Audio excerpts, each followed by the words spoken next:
بالنسبه للاضاءه لو جينا بصينا هنا هنلاقي ان الدايركشنال لايت اللي داخل من هنا قوي جدا ونازل بزاويه فلو انت ما تعرفش فدي ورشه مجانيه تماما موجوده على قناتي على اليوتيوب. يلا ما تكسلش وروح هناك كمل الفيديو، وهطلب منك طلبين ما تبقاش بخيل. اول حاجه هستناك تعمل لايك وسبسكرايب للفيديو على قناه اليوتيوب، وهستناك هنا تعمل لي فولو على التيك توك. عاوزين نوصل ل 10000 متابع، وفي فيديوهات تانية كتير. هنحاول نخلي الاضاءه اللي هنا نفعل التنويشن راديوس، نرفع البلين لايت ونوجهه بالشكل ده. ممكن نخلي الانتنسيتي بتاعته 15. نفعل حاجه اسمها الابلاي دايركشناليتي، ونبدا نزود الدايركشنال بتاعه بالمنظر ده.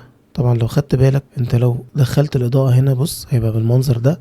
طبعا احنا لينا بره شويه، فانا هفتحها شويه بالمنظر ده بحيث ان هي تدخل لي الدايركشنال لايت زي ما انا عايز. وهرجع اقف على السين بتاعي، هتلاقي ان الاضاءه بنسبه ما بقت موجوده معايا، والشادوز بدات تظهر بنفس الطريقه اللي موجوده عليها في الشوت الريفرنس. بس طبعا لسه محتاجه مننا شغل.